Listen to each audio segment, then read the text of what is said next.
Do you recall the simplicity of the classic tip jar? It posed one clear question: to tip or not to tip? Yet, as we navigate the digital landscapes of the post-pandemic world, this once straightforward choice has evolved into a maze of societal expectations and subtle pressures. Businesses, in their quest to adapt, have transformed the private act of tipping into a public performance. No longer can you discreetly decide your gratuity. Now, the checkout process compels you to declare your tip under the watchful gaze of the very person serving you, instilling an immediate sense of obligation. But the scrutiny doesn't end with the employee.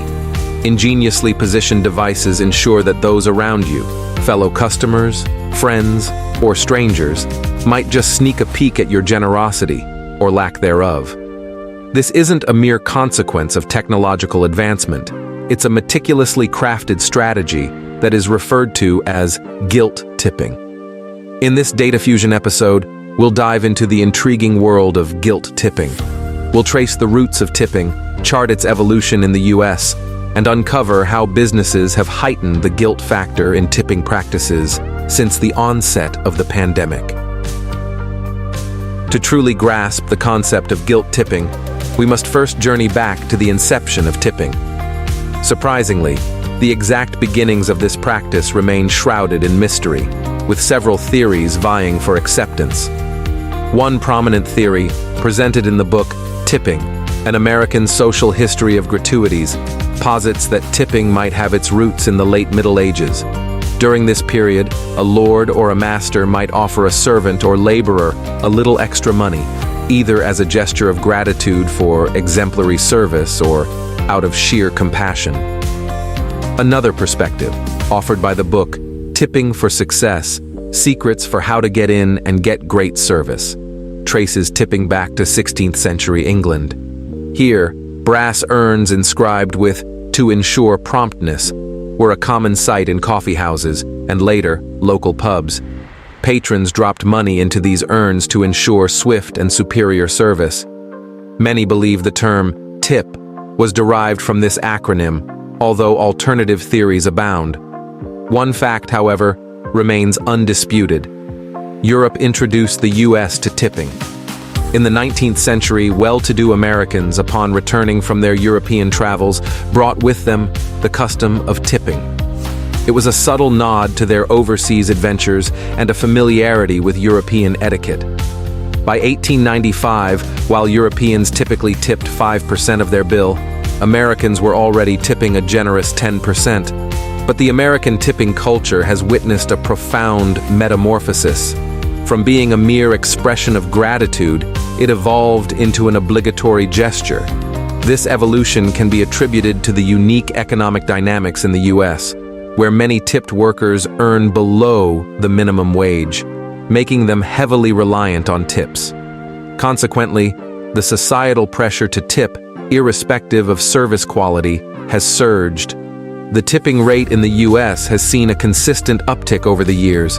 For instance, in the restaurant sector, what started as a 10% tip in the early days gradually climbed to 15% in the 1980s, reaching close to 20% in the 1990s.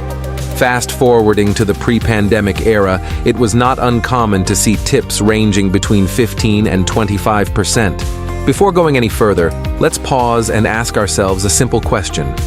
Why do we tip? A 2010 study published in the Journal of Applied Social Psychology sheds some light on this. The researchers surveyed people from the United States and Israel to understand the reasons for tipping. In the US, the primary reasons were clear. A significant 85% tipped to conform to social norms, 68% tipped to show gratitude, and 67% did so knowing that waiters' income largely depends on tips. But here's where it gets intriguing. Avoiding feeling guilty and the very similar avoiding embarrassment were also substantial reasons, chosen by 60% and 44% of respondents, respectively. Ever felt that pang of guilt or a flush of embarrassment when deciding on a tip? You're not alone. It's a powerful motivator, one that businesses have keenly observed. And if there's one lever that businesses can pull easily, it's this: the guilt factor. By emphasizing the importance of tips for their staff's livelihood or creating situations where not tipping might seem socially unacceptable, businesses have found a way to nudge, or rather push, customers towards tipping more. This isn't just about the money in the waiter's pocket. It's about the emotions at play, the societal pressures, and the internal battles we face every time that bill arrives. And it only goes to a whole new level during the pandemic. In the midst of the pandemic, as businesses grappled with unprecedented challenges, many sought ways to stay afloat. One strategy was pulling at the strings of human emotion, particularly the guilt lever we just discussed. So, what did they do? They transformed the once discreet act of tipping into a grand performance, turning every cafe or restaurant into an arena where each patron becomes both an actor and spectator. Enter the digital point-of-sale systems. These devices simplify tipping to just a mere tap. Yet, they come with a hidden nudge. Notice those preset tip amounts, often starting at a generous 18% and escalating to 25% or even 30%. While options to tip a smaller amount or to personalize your gratuity do exist, they're deliberately made less straightforward. But the real genius, or perhaps cunning, of these systems is in magnifying the guilt associated with tipping. Suddenly, you're in the spotlight, scrutinized by the watchful eyes of an audience, be it the cashier, fellow customers, or even your own family and friends. Each moment of hesitation, every second you ponder or tweak, intensifies the pressure from those observing. This isn't just a cue, it's a stage where peer pressure takes the spotlight. Ever felt rushed, perceived judgment in those glances? These feelings aren't mere byproducts, they're orchestrated. Businesses, in their astuteness, know that hastened decisions are seldom deeply contemplated. Marry that with tip suggestions tilted towards lavishness, and voila, many end up being forced to tip generously, driven by the heightened guilt. But what's the impact of this guilt-tipping strategy?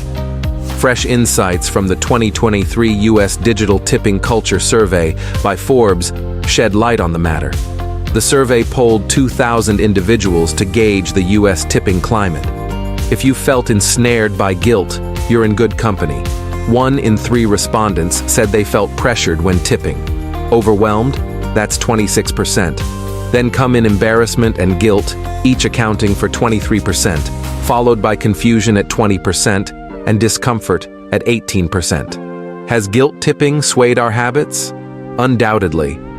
The survey reveals that Americans are tipping nearly 15% more when they do it digitally. A striking 64% of respondents admitted to leaving a tip that's at least 11% higher when tipping through digital means compared to their cash counterparts. In this digital era, where emotions are as much a currency as dollars, it's evident that our tipping habits are undergoing a transformation. As the strategy of guilt tipping proves its efficacy, it seems poised to remain a fixture in our society. How then should we navigate this new landscape of tipping? Should we yield, stand firm, or adjust? Share your experiences and potential countermeasures in the comments below. If you found this video insightful, please give it a thumbs up, share with your network, and don't forget to subscribe to our channel. We'll see you in the next video.